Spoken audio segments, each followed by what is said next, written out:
4,10,000-এর বেশি মুসলিমদের মানবতার জীবনযাপন কাটছে আর্জেন্টিনায়।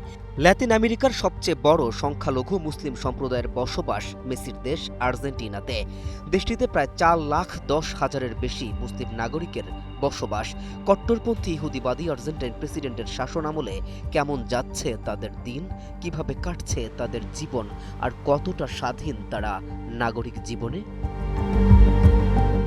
আর্জেন্টাইন প্রেসিডেন্ট ইসরায়েলের ঘনিষ্ঠ মিত্র, এমনকি কদিন আগেই নিজেকে সবচেয়ে বড় ইহুদিবাদী রাষ্ট্রপ্রধান হিসেবেও ঘোষণা করেছেন যে ইসরায়েল ফিলিস্তিনের অসহায় মানুষের উপরে বছরের পর বছর ধরে নিপীড়ন চালিয়ে আসছেন।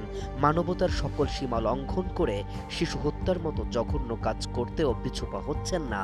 তাদেরকে পূর্ণ সমর্থন দেয় আর্জেন্টাইন প্রেসিডেন্ট হ্যাভিয়ার মিলেইয়ের শাসনে কেমন যাচ্ছে লাতিন আমেরিকার সবচেয়ে সংখ্যালঘু মুসলিমদের জীবন?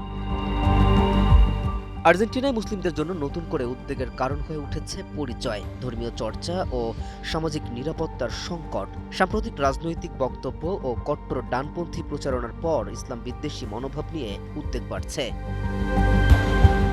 সামাজিক যোগাযোগ মাধ্যমে মুসলিম ও আরবদের লক্ষ্য করে ঘৃণামূলক প্রচারণা, ব্যক্তিগত তথ্য ফাঁস এবং হিজাব পরা নারীদের মৌখিক হয়রানির বিচ্ছিন্ন ঘটনাও সামনে এসেছে। একই সঙ্গে স্প্যানিশ ভাষায় মানসম্মত ইসলামী শিক্ষা উপকরণ ও প্রাতিষ্ঠানিক ইসলামিক শিক্ষা কেন্দ্রের অভাবে নতুন প্রজন্ম ধর্মীয় শিকড় থেকে দূরে সরে যাচ্ছে। ফার্ম ফ্রেশ পাস্তুরিত তরল দুধ, বেশি ভালো দুধ।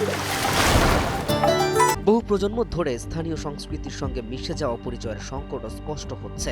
রাজধানীর বাইরে মসজিদের স্বল্পতা নিয়মিত ধর্মীয় চর্চাকে কঠিন করে তুলছে। অন্যদিকে বিশ্বের অন্যতম বৃহত্তর গরুর মাংস উৎপাদনকারী দেশ হলেও সাধারণ বাজারে হালাল মাংস সহজে মেলে না। ফলে মুসলিমদের নির্দিষ্ট কোনো দোকান ও ইসলামিক সেন্টারের উপর নির্ভর করতে হচ্ছে। সব মিলিয়ে আর্জেন্টিনা মুসলিমদের সামনে ধর্মীয় পরিচয় টিকিয়ে রাখার চ্যালেঞ্জ আরও গভীর হচ্ছে।